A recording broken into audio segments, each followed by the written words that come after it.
We're under 1 million square feet of nothing but car idiocy. It is a great, great show. You got to come on down to see it so you know. Boy, I'm just looking around here. Show's just getting started. And I'll tell you right now, you can definitely tell there's idiocy amongst us.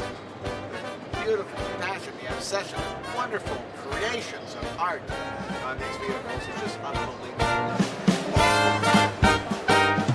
Buy now, sell never.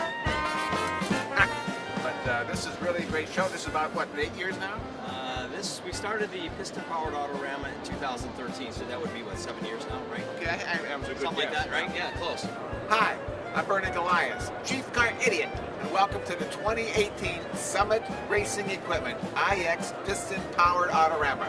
We're under 1 million square feet, and there's a lot of great stuff to see here today, so we're going to give you a tour, and we'll see you later. I'm Golias, Chief Car Idiot, and I'll see you at CarIdiotsForever.com. Today is St. Patrick's Day, and it looks like you got a girlfriend with you. Yes. The obsessive collecting is simply selecting. You know what? We're going to cover some of that 1 million square feet of the IX Center Auto-Rama.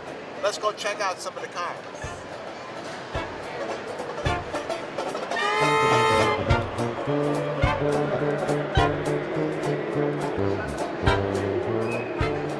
I got started in the hobby at a very young age. I was the youngest member that the Rolls-Royce Owners Club ever had at the time that I joined it.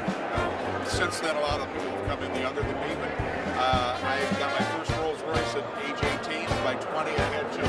Now, what we would like to do is determine on what created that obsessive behavior. Simply the desire to have some of the things that other people had that just blew my mind as a child, seeing fabulous automobiles at car shows, on the street, frankly, and being allowed to ride in some of them at a very early age hooked me and just never let go.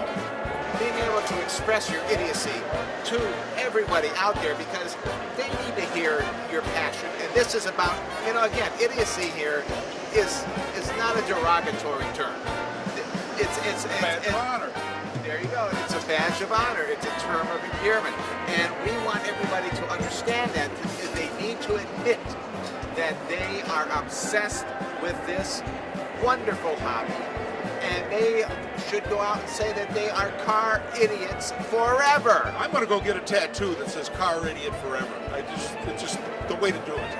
The one thing with any artifact, whether it be a car or a coin or a stamp or a painting, you have it for a certain amount of time, and people often say that you're a curator or you're a temporary guardian of an object. That's really true, because your life is limited. This artifact is made out of metal, it's steel, it's bronze, it's gold, it's whatever it is.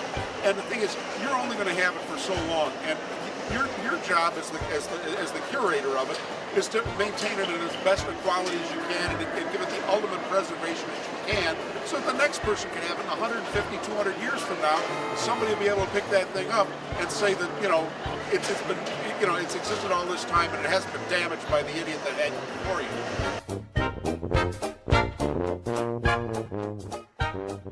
The 1950 Mercury, beautiful, custom. No wonder there's not that many originals around, but this one sure takes the cake for me.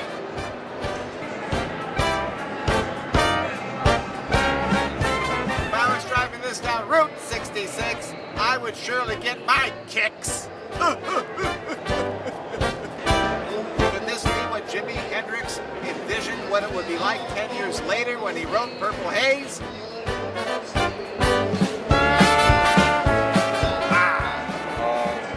You could say I have the sickness or illness, and I don't think it's curable.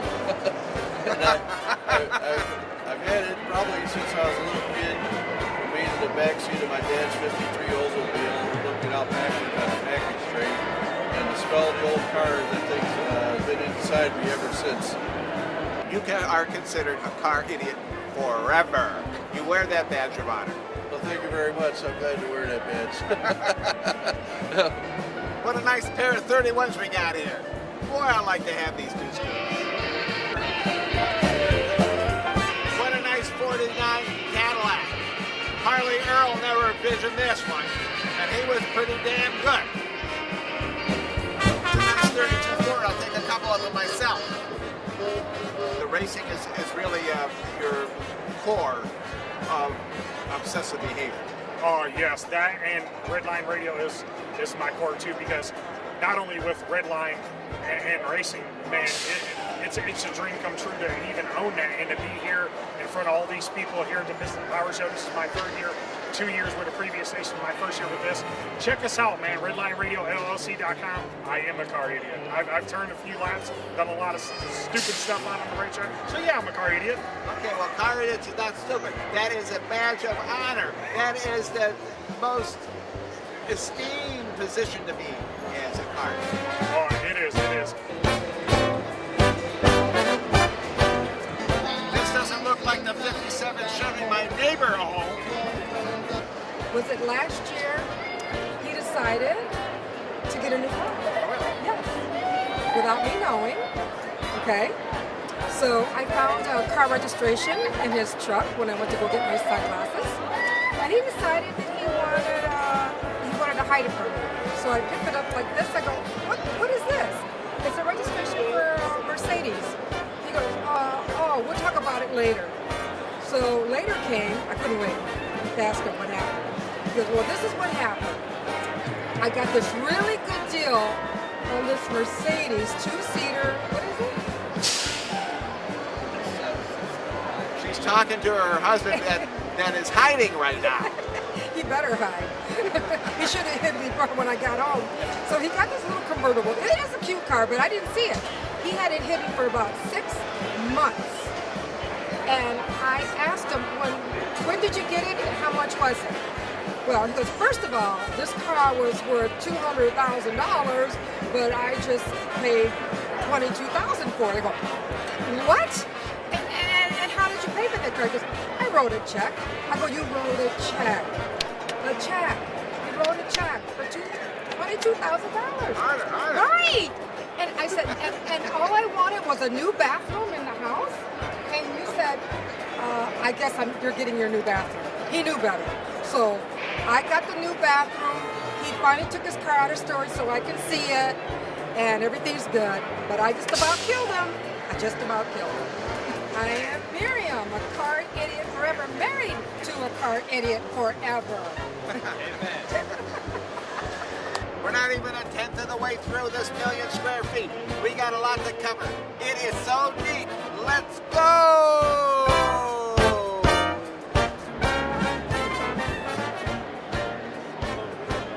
Model A Ford, Henry's Lady.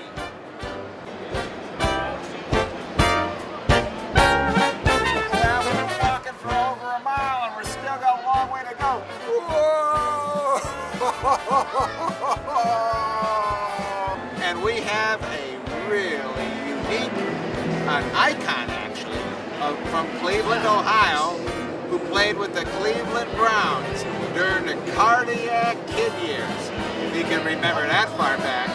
But anyway, we got Greg Pruitt here, and he is a true car enthusiast.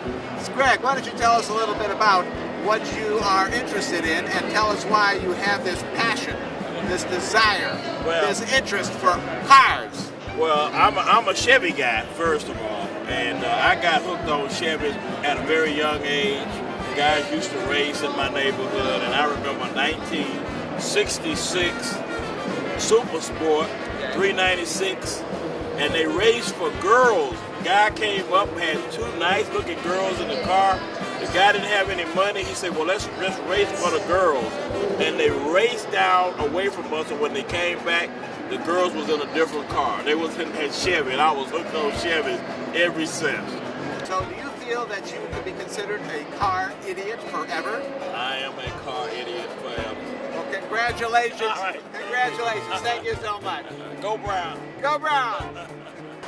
I threw my bicycle away when I was 12 years old, and my dad had bought a brand new 52 Chevy, and when I was 15, he gave it to me, and that was what I worked on. He ran the 6-cylinder at first, put dual carbs on it, headers, and ran up and down Lake Trail Boulevard. Gene Schwartz, the 2018 Tony Hill Lifetime Achievement Award from the state of Ohio. So we'll give you a better close-up of this.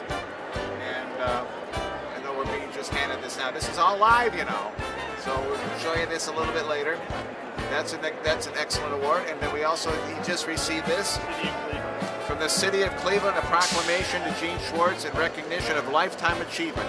So this is very special too. Gene is an icon, as I mentioned earlier. And there's not that many icons left, especially if they're car idiots. And I know that you want to be a car idiot forever, right? Still doing it. I'm going to ask you to let the audience know that you are a car idiot forever. Admit it. Oh yeah, I admit it. You got me. You got me. I'm crazy. Forever. Yes, I am. Okay.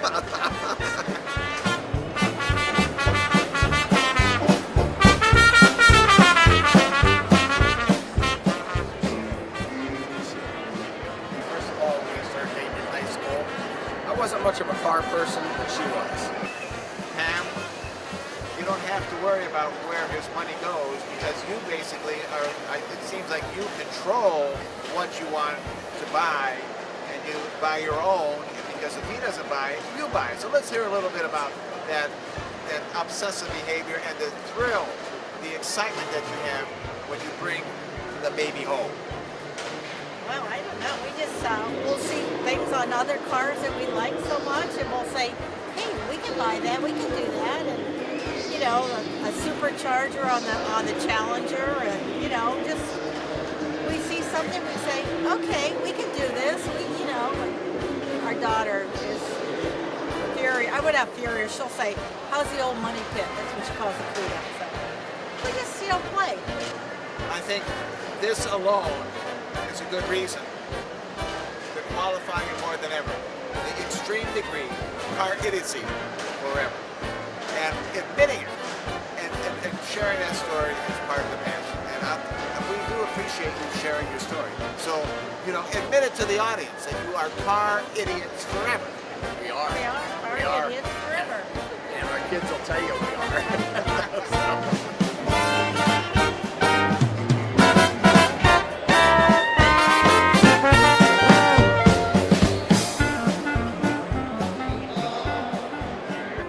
Well, the only reason I loved cars when I was a kid is because my family never owned a car. And most people don't believe it, but when I was 18 years old, I had a Schwinn bicycle I drove to high school. And I had a friend pick me up and I paid him $50 to throw me in the back of his 40 Ford to take me to school. So anyway, that's where I started. But I always loved cars, even though I couldn't afford one and nobody had one. So I didn't even know how to drive. So a friend of mine took me out in his old Studebaker. I remember on farm country, it was a stick shift and taught me how to drive. Would you consider yourself a true car idiot? Yes, I would, for sure. And does your wife know about all the history and does she help you with any of these issues with automobiles and collecting? She helped me because she was with my company for 20 years. And she was an RN, so now... Well, that's good. If she's an RN, you needed a lot of help. I did. You definitely needed to be resuscitated many, many times. Yes. And brain surgery a few times, too. Well, you'll have to get together with Dr. Redline on that one. And I used to go out with Bernie, and that's why I needed brain surgery. What can you tell maybe someone that's in their 20s or teens? Is there anything that you tell them to be focused on, maybe a career in this type of industry or a hobby? I mean, you know, you're obsessed. There's others that are obsessed. But you give them any advice on maybe a direction if they want to get involved with this kind of hobby? If you want to get involved, I'd say first try it as a hobby. Find yourself a good job, make lots of money, and then find yourself a car, and maybe you'll have a dad or a son or somebody who wants to help you and restore a car together.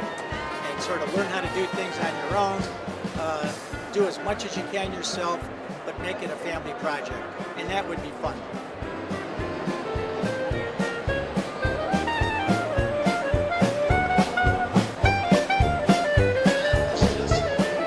My first car was a 1980 Camaro Z28, and it was black. One of the things that a lot of my car life goes back to my father, my influence. He sold cars at one of his other things that he did, and for Merrick Chevrolet, and I went with them on a dealer trade and picked up one of these 1980 Camaros. And when you put your foot in it, it had an air induction hood. It had a little trap door on the hood that would open up at wide open throttle and let air in. And that was, I always said I wanted that car. So my first cool car was a 1980 Camaro.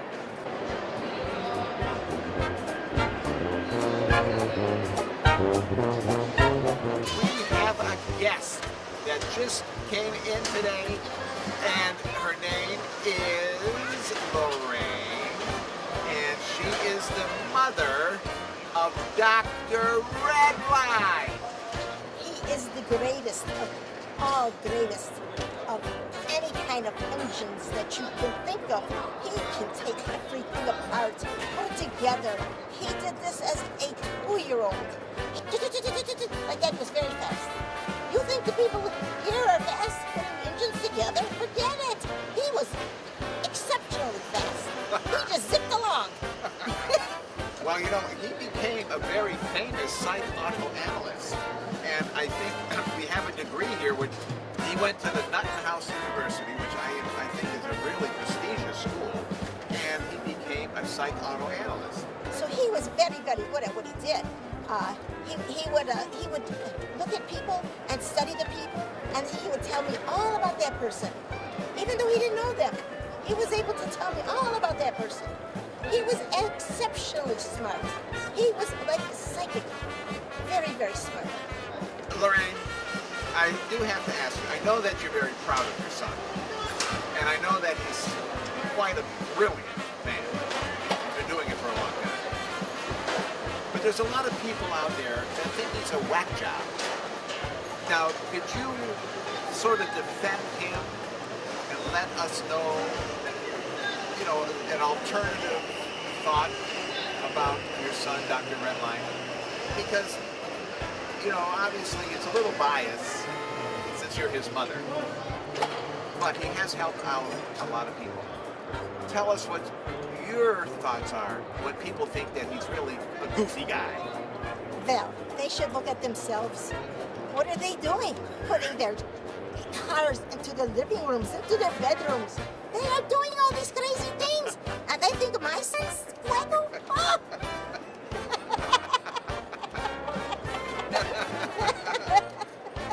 We interrupt this program for a special news bulletin.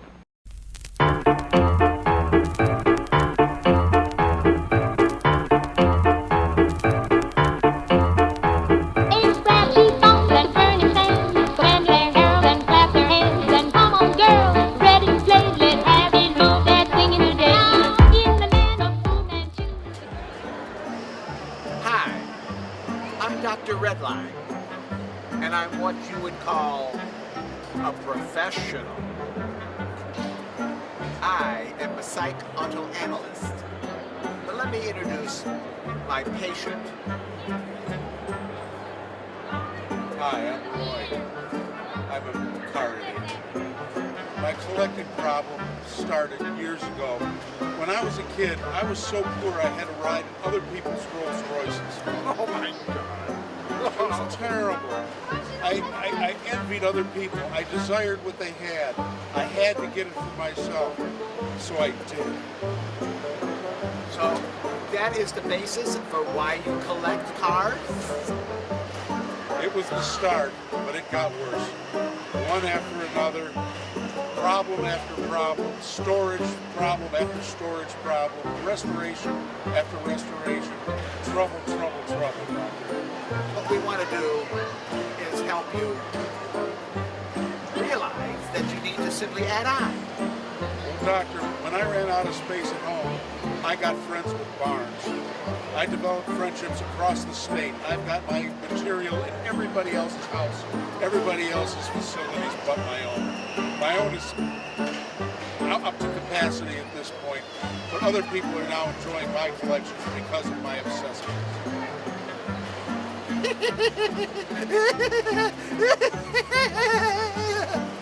Your significant other know about this passion? Well, I've lost lots of girlfriends because of it. I figured it was easier to get another girlfriend than to get rid of the cars. Well, one thing I need to do, first of all, is thank Bernie Golias, because Bernie is a good friend of mine. And he asked me to be on his show from time to time. And with that, I do appreciate his intelligence, his ability to see far beyond that of the simplicity of man himself, and the obsessive behavior that is innate, like the Neanderthal man who goes after the hunt. You go after the automobile. It makes a great meal. Anyway, it doesn't take long to realize what we need to do to be able to help you heal. Apparently, you have enough room. Apparently, you want to continue collecting. But you feel like you are a little bit hesitant on being able to accomplish this. Why are you holding back? I don't want to hold back, and that's what everybody tells me my problem is. I don't personally think that I have a problem, but everybody else has a problem. Everybody else tells me I've got a problem. I think it's them. You're absolutely right. The dimensions within the third are quantitative of the qualified factor.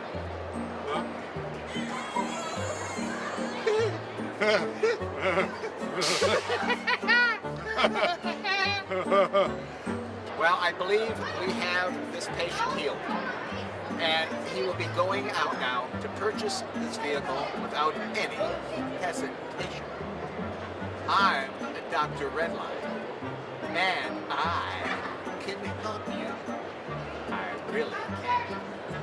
I'm Bernie Golias, Chief Car Idiot, and I'm going to see you at CarIdiotsForever.com. Don't forget, obsessive collecting is simply selecting.